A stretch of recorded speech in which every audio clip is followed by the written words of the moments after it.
வணக்கம் நண்பர்களே, நான் உங்க கிச்சா பேசுறேன். மகா பெரியவா மகிமை.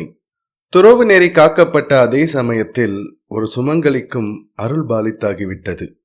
இங்கே யாராவது டமாரச் செவிட்டுக்காரர் இருக்கிறாரா என்று பார் அப்படின்னு மகா பெரியவா தன் சிப்பந்தி கிட்ட கேட்கிறார். ஒரு சுவாரஸ்யமான சம்பவம். அந்த சம்பவம் பத்தினதுதான் இந்த பதிவு. இந்த பதிவு உங்களுக்கு பிடிச்சிருந்தா லைக் பண்ணுங்க, ஷேர் பண்ணுங்க, கமெண்ட் பண்ணுங்க. மறக்காம பெல் ஐகான் கிளிக் பண்ணுங்க, சப்ஸ்கிரைப் பண்ணுங்க. சந்நியாசிகளுக்கு என்று சில விசேஷ தர்மானுஷ்டானங்கள் இருக்கின்றன.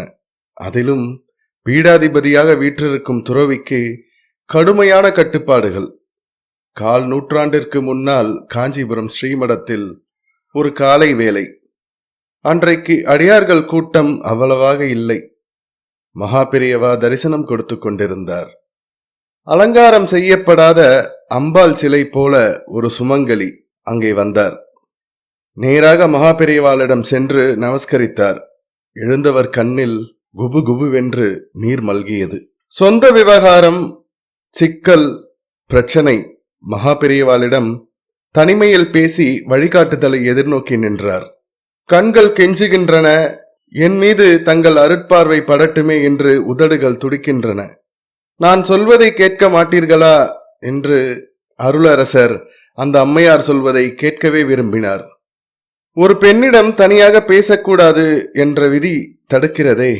அம்மையார் இடத்தை விட்டு நகராமல் கண்ணீர் பெருக்கிக் கொண்டிருந்தார். அவர் அங்கிருந்து நகர்ந்தால்தான் காத்து கொண்டிருக்கும் மற்ற அடியார்கள் பெரியவா அருகில் செல்ல முடியும். இந்த இக்கட்டான சூழ்நிலை எத்தனை நேரம்தான் நீடிப்பது? விரல் சுடுக்கில் ஒரு அணுக்க தொண்டரை மகா பெரியவா அழைத்தார்கள். இங்கே யாராவது டமார செவிட்டுக்காரர் இருக்கிறாரா பார் என்று கட்டளையிட்டார்கள். தொண்டர் அதிர்ஷ்டசாலி. சில வினாடிகளிலேயே ஒரு செவிடரை கண்டுபிடித்து விட்டார். ஒரு காரியம் செய், அந்த அம்மாளுடன் அவன் வரும்போது கையை தட்டி அவன் பெயரை சொல்லி கூப்பிடு.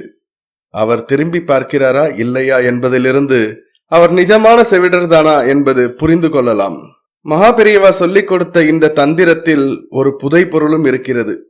தொண்டர் ஏதோ ஒரு அலுப்பில் காது கேட்கக்கூடிய ஒருவரையே மகா பெரியவா முன்னாடி நீ செவிடன் மாதிரி நில்லு போதும் என்று சொல்லி அழைத்து கொண்டு வந்துவிட்டால் குடும்ப ரகசியங்களை பேச விரும்பும் அம்மணிக்கு சங்கடமாக போய்விடக்கூடும். எனவே செவிட்டுத்தனத்தை டெஸ்ட் செய்வதற்காக ஒரு யோஜனை.